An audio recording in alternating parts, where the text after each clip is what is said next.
जिन police अधिकारियों को हमारी रक्षा करनी चाहिए थी वो कहीं पर भी नहीं दिखे। पुरी के गुंडीचा मंदिर के सामने हुई भगदड़ में अपनी पत्नी को खोने वाले बेबस दिलीप साहू ने वो भयंकर मंजर बयां किया जब दर्शन करने आई भीड़ बेकाबू हो गई और 3 लोग मारे गए।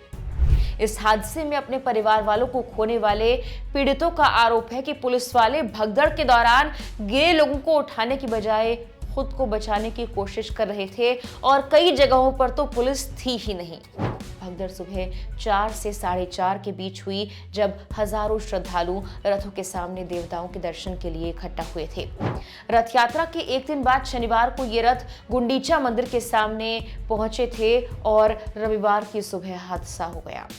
द हिंदुस्तान टाइम्स की रिपोर्ट के मुताबिक रविवार को सुबह सुबह लगभग 1500 भक्त रथ पर सवार तीनों देवताओं की एक झलक पाने के लिए मुख्य जगन्नाथ मंदिर से लगभग 3 किलोमीटर दूर गुंडीचा मंदिर के आसपास इकट्ठा हो गए थे।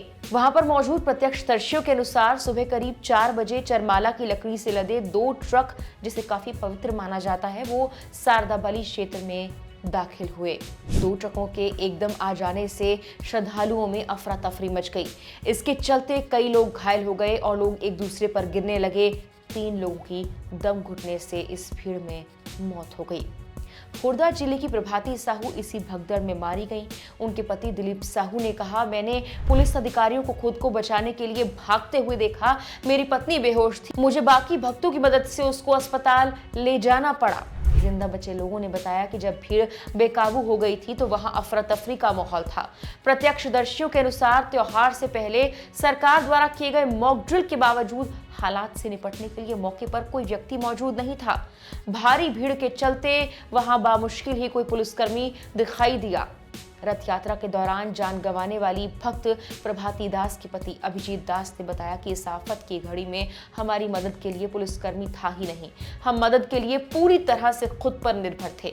वहीं एक दूसरे चश्मदीद परीक्षिता मिश्रा ने बताया कि वो किसी तरह से इस भगदड़ में बाल बाल बच गई।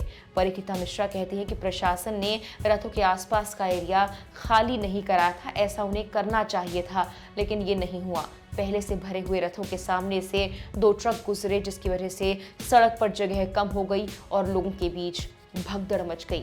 एक और जीवित बचे व्यक्ति प्रसन्नजीत मखुद ने कहा, रथों के सामने जमीन पर कुछ लकड़ी के लट्ठे रखे हुए थे। कई भक्त देवताओं की स्पष्ट झलक पाने के लिए उन पर खड़े हो गए। बारिश के चलते लट्ठे फिसलने लग गए और कुछ भक्त फिसलकर गिर भी गए। एक स्थानीय निवासी और हर रोज मंदिर जाने वाले संतोष दास ने भीड़ प्रबंधन में व्यवस्थागत विफलता की ओर इशारा किया। दास ने पूछा, हर साल हम त्योहारों के दौरान भारी भीड़ देखते हैं, फिर भी पुलिस अधिकारी कभी कुछ नहीं सीखते। हजारों भक्तों के लिए मुट्ठी भर पुलिसकर्मी थे, व्यवस्था आखिर वो कैसे बनाए रख सकते थे। पुरी के एक और निवासी, जो कि कथित तौर पर सुबह 3 बजे तक मंदिर में ही थे, उन्होंने इस बात पर जोर डाला कि प्रबंधन बिल्कुल भी अच्छा नहीं था।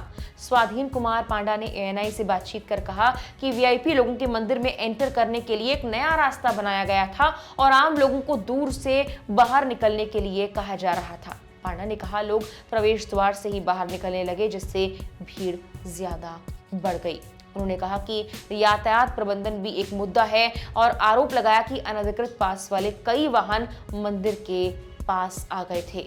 बता दें कि भीड़ में 2 महिलाएं मारी गई हैं, जिनका नाम प्रभाती दास और बसंती साहू बताया जा रहा है। इसके अलावा 70 साल के प्रेमकांत मोहंती की भी भगदड़ के दौरान मौत हो गई। ये तीनों खुर्दा जिले के रहने वाले थे और रथ यात्रा के लिए पुरी आए थे। कुछ घायलों की हालत गंभीर भी बताई जा रही है। घटना के लिए श्रद्धालुओं से माफी मांगते हुए ओडिशा के मुख्यमंत्री मोहन चरण मांझी ने घोषणा की कि वो हर एक मृतक श्रद्धालु के परिवार वालों को अनुग्रह सहायता के तौर पर 25 लाख रुपए देंगे। हालांकि इस हादसे के बाद एक बार फिर से पुरी में रथ यात्रा के दौरान प्रशासन पर और उनकी व्यवस्थाओं पर सवाल उठने लगे हैं। फिलहाल के लिए इस वीडियो में इतना ही।